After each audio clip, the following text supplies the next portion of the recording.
రాష్ట్ర వ్యాప్తంగా చలి తీవ్రత కొనసాగుతోంది. అన్ని జిల్లాల్లో కనిష్ట ఉష్ణోగ్రతలు నమోదవుతున్నాయి. ఉత్తర, దక్షిణ తెలంగాణ జిల్లాల్లో సింగిల్ డిజిట్ కు టెంపరేచర్లు పడిపోతున్నాయి. 5 డిగ్రీల నుంచి 12 డిగ్రీల వరకు ఉష్ణోగ్రతలు రికార్డయ్యాయి. చలి తీవ్రత ఎక్కువగా ఉండడంతో ప్రజలు అప్రమత్తంగా ఉండాలని సూచిస్తున్నారు డాక్టర్లు. ఆస్తమా, శ్వాసకోశ సమస్యలు ఉన్నవారు మరింత జాగ్రత్తగా ఉండాలన్నారు. రాష్ట్రంలో మరో 3 రోజులు చలి తీవ్రత ఉంటుందంటున్నారు వెదర్ ఆఫీసర్లు. దీనిపై మరిన్ని డీటెయిల్స్ రామ్ ప్రసాద్ అందిస్తారు. తెలంగాణ రాష్ట్ర వ్యాప్తంగా చలి తీవ్రత పెరిగింది. ఈ క్రమంలో తెలంగాణ రాష్ట్రంలోని అన్ని జిల్లాలలో కూడా కనిష్ట ఉష్ణోగ్రతలు నమోదవుతున్నటువంటి పరిస్థితి రాష్ట్ర వ్యాప్తంగా కొనసాగుతుంది. ఒకవైపు చలితో పాటు అదేవిధంగా మనం చూస్తే పొగమంచు కూడా చాలా ప్రాంతాలలో ఉంటున్న క్రమంలో ముఖ్యంగా మనం చూడవచ్చు రాష్ట్ర వ్యాప్తంగా ఇప్పటికే హైదరాబాద్ వాతావరణ శాఖ హెచ్చరికల ప్రకారం అయితే తెలంగాణ రాష్ట్రంలో 10 రోజుల పాటు చలి తీవ్రతలు ఉంటాయని చెప్పిన క్రమంలో ఇప్పుడు మనం ఉన్నటువంటి ప్రస్తుతం సెకండ్ సీజన్ కోల్డ్ వేవ్గా చెప్పవచ్చు. సో ఈ నెల 17 వరకు కూడా ఉంటుందని చెప్పిన క్రమంలో ఈరోజు అయితే మనం రాష్ట్ర వ్యాప్తంగా చాలా ప్రాంతాలలో కూడా కనిష్ట ఉష్ణోగ్రతలు నమోదైనటువంటి సిచ్యువేషన్ కొనసాగుతుంది. మనం ప్రధానంగా చూసినట్లయితే తెలంగాణ రాష్ట్రంలో అత్యంత కనిష్ట ఉష్ణోగ్రతలు సింగిల్ డిజిట్కే పరిమితమైనటువంటి పరిస్థితి అయితే కొనసాగుతుంది. చాలా జిల్లాలలో కూడా ఇటు ఉష్ణోగ్రతల ప్రభావంతో ప్రజలు కొంత ఇబ్బందులు పడుతున్నటువంటి సిచ్యువేషన్ కూడా మనం చూడవచ్చు. ఎందుకంటే ఈరోజు ఉష్ణోగ్రతలు కనుక మనం ఒకసారి గమనించినట్లయితే మొత్తం అన్ని జిల్లాలలో కూడా కేవలం 1-2 జిల్లాలు వేస్తే అన్ని జిల్లాల్లో కూడా సింగిల్ డిజిట్కే ఇటు వాతావరణ ఉష్ణోగ్రతలు అయితే పరిమితమైనటువంటి పరిస్థితిని మనం చూడవచ్చు. ముఖ్యంగా ఈరోజు తెలంగాణ రాష్ట్రంలోని వివిధ జిల్లాలలో ఉన్నటువంటి వాతావరణ ఉష్ణోగ్రతలను పరిశీలించినట్లయితే కుమ్రంభీం ఆసిఫాబాద్ జిల్లాలో 5 డిగ్రీల ఉష్ణోగ్రత నమోదవడంతో పాటు ఆదిలాబాద్లో 6 డిగ్రీలు, అంతేకాకుండా మంచిర్యాలలో 7 డిగ్రీలు, నిర్మల్లో 7 డిగ్రీలు, అంతేకాకుండా జగిత్యాలలో 8 డిగ్రీలు ఉష్ణోగ్రతలు నమోదవడం జరిగింది. ముఖ్యంగా మనం చూస్తే ఇటు మధ్య తెలంగాణలో కనుక గమనించినట్లయితే నిజామాబాద్లో 7 డిగ్రీలు, అంతేకాకుండా మెదక్, సంగారెడ్డి 8, అంతేకాకుండా సిద్దిపేట, సిరిసిల్ల, కరీంనగర్ 9 డిగ్రీల ఉష్ణోగ్రతలు నమోదవడం జరిగింది. ముఖ్యంగా మనం చూస్తే ఇటు మహబూబ్ నగర్లో 9 డిగ్రీలు, అంతేకాకుండా గద్వాల్, జోగులాంబ జిల్లాలో 10 డిగ్రీల ఉష్ణోగ్రతలు కొనసాగుతున్న క్రమంలో ముఖ్యంగా ఇటు చూస్తే వరంగల్, హన్మకొండలో 9 డిగ్రీలు, అంతేకాకుండా ఖమ్మం, భద్రాద్రి కొత్తగూడెంలో 9 నుంచి 10 డిగ్రీల ఉష్ణోగ్రతలు నమోదవుతున్నటువంటి సిచ్యువేషన్ అయితే మనకు కొనసాగుతూ ఉంది.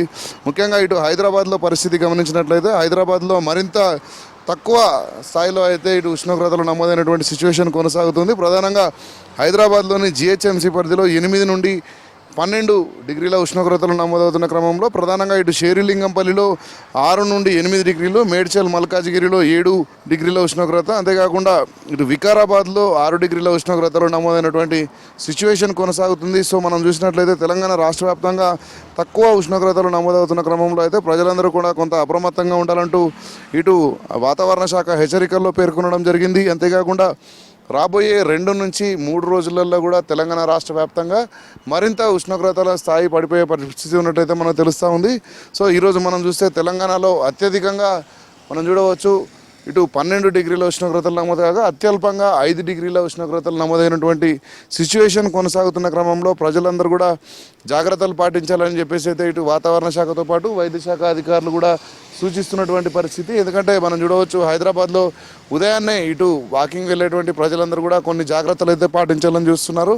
అంతేకాకుండా మనం చూస్తే ప్రజలందరితో పాటు ముఖ్యంగా ఇటు చిన్నపిల్లలు, వృద్ధులు చలికి తీవ్రతకు గురి కాకుండా అయితే జాగ్రత్తలు తీసుకోవాల్సిన అవసరం ఉందని చెప్తున్న క్రమంలో ముఖ్యంగా చలి తీవ్రత నుంచి బయటపడేందుకు ఇటు వేడి ఉండేటువంటి దుస్తులతో పాటు అదేవిధంగా ఉదయం పొగమంచు వేళల్లో అయితే ఇటు రోడ్లపై వెళ్తున్నటువంటి వాహనదారులు కూడా కొంత నెమ్మదిగా వెళ్లాల్సినటువంటి అవసరం అయితే ఉంది. ఎందుకంటే ఇటు మంచుతో పాటు అదేవిధంగా మనం చూడవచ్చు పొగమంచు కారణంగా అయితే కొన్ని ప్రాంతాలలో రోడ్లపై వాహనాలు కూడా కనిపించినటువంటి సిచ్యువేషన్స్ అయితే కొనసాగుతున్నాయి.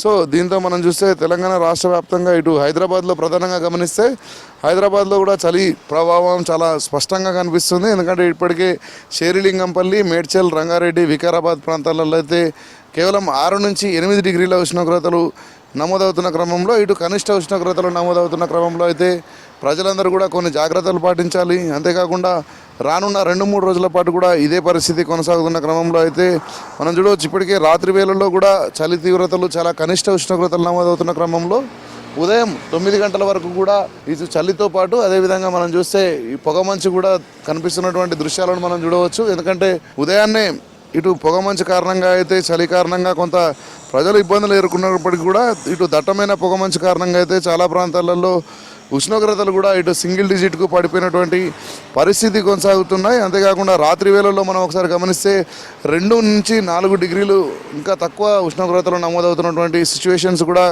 కొనసాగుతూ ఉన్నాయి. సో ఇటు జిహెచ్ఎంసీ పరిధిలోని షేర్లింగంపల్లిలో అయితే ప్రధానంగా మనం చూస్తే 6 డిగ్రీల ఉష్ణోగ్రతలు నమోదవుతున్న క్రమంలో కొంత ప్రజలందరూ కూడా జాగ్రత్తలు పాటించాలి. అదేవిధంగా రోడ్డు మీద ప్రయాణిస్తున్నటువంటి ప్రయాణికులతో పాటు అదేవిధంగా కొన్ని ప్రాంతాల్లో అయితే మనం చూస్తున్నాం తెలంగాణ రాష్ట్రంలో ఐసోలేటెడ్గా ఉన్నట్టు ఇప్పుడు ఆసిఫాబాద్ జిల్లా కనుక మనం గమనించినట్లయితే కేవలం 5 డిగ్రీల ఉష్ణోగ్రతలు మాత్రమే నమోదైనటువంటి సిచ్యువేషన్లో రాష్ట్ర వ్యాప్తంగా ప్రజలందరూ కూడా కొంత జాగ్రత్తలు పాటించాలి. అంతేకాకుండా పొగమంచు కారణంగా అయితే ఒక ప్రాంతం నుంచి మరొక ప్రాంతానికి వెళ్ళేటువంటి ప్రజలు కూడా ఎలాంటి ఇబ్బందులు పడకుండా అయితే జాగ్రత్తలు పాటించాలనేది వాతావరణ శాఖ హెచ్చరికల నేపథ్యంలో అయితే మరొక 2 రోజుల పాటు కూడా తెలంగాణ రాష్ట్ర వ్యాప్తంగా ప్రజలందరూ కూడా చలి తీవ్రత నుంచి బయటపడేందుకు కావాల్సిన విధంగా జాగ్రత్తలు తీసుకోవాలని అయితే ఇటు వాతావరణ శాఖ హెచ్చరికల్లో పేర్కొనడం జరిగింది. కెమెరామెన్ రమేష్తో రాంప్రసాద్, V6 న్యూస్, హైదరాబాద్.